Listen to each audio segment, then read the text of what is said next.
ये कहानी है गुरुकुल में पढ़ने वाले एक शिष्य की, जिसका अंतिम दिन था गुरुकुल में।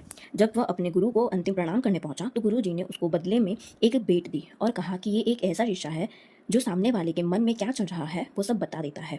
शिष्य यह देखकर बड़ा प्रसन्न हुआ और उसे लगा कि सबसे पहले गुरु जी को ही देख लेते हैं कि गुरु जी कैसे हैं। और जब उसने गुरु जी की तरफ शीशा घुमाया तो उसे गुरु जी के अंदर दुर्गुण दिखाई दिए। उनमें क्रोध, द्वेष, अहंकार बचा हुआ है और गुरु जी थे कुछ बोला नहीं और प्रणाम कर भेंट लेकर निकल गया।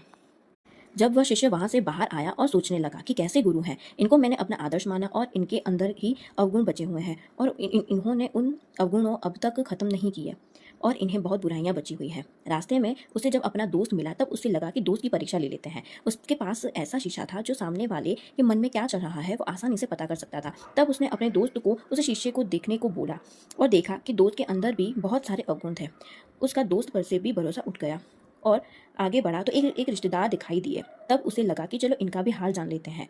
उनको भी शीशा दिखाया और तभी शिष्य उनके मन के भाव पढ़ लिए कि रिश्तेदार में भी कमियां हैं। अब उस शिष्य का भरोसा धीरे धीरे संसार से उठने लगा और कहने लगा कि गुरु जी, दोस्त और रिश्तेदार में कमियां हैं। अब वह शिष्य अपनी घर की तरफ जा चुका था और जब घर की तरफ बढ़ने लगा तब वो सोचने लगा कि माँ और पिताजी में कोई दुर्गुण नहीं होंगे और वो निर्मल होंगे। मेरे पिताजी तो बड़े प्रतिष्ठित हैं और समाज में बड़ी प्रतिष्ठा है उनकी और सब माँ को देवतुल्य मानते हैं।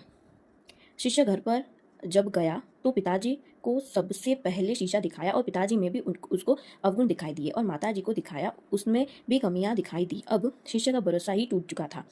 अब उसे लगा कि वापस गुरुकुल जाते हैं और जल्दी से ये शीशा गुरुजी को वापस सौंप देते हैं। और गुरुकुल में जाने के बाद गुरुजी से पूछा कि ये शीशा आपने क्यों दे दिया है।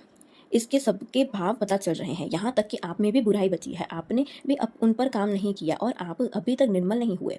शिष्य की बात सुनकर गुरुजी जोर जोर से हंसने लगे और कहने लगे कि कुछ देर रुको। तब उन्होंने वह शीशा जो था उसको शिष्य की तरफ घुमाया और कहा कि अपना चेहरा देखो और फिर बताया कि देखो कितने सारे अवगुण तुम्हारे अंदर हैं और तुम्हारा पूरा मन मैला है, कहीं पर भी निर्मलता नहीं थी, सारे अवगुण भरे हुए थे। तब गुरुजी ने शिष्य से कहा कि ये शीशा तुम्हें इसलिए दिया था कि तुम अपने आप को देखो और अपनी बुराइयां और अवगुणों को नष्ट करो और एक अच्छे इंसान बनो। और तुमने पूरा दिन निकाल दिया कि किसमें क्या बुरा है, जबकि ये नहीं देखा कि मेरे अंदर कितनी बुराई भरी है। तो हमें इससे सीख मिलती है, इस कहानी से हमें सीख मिलती है कि हमें सबसे पहले अपने अंदर के अवगुणों को खत्म करना है। ऐसा करने पर दुनिया अपने आप निर्मल बन जाएगी।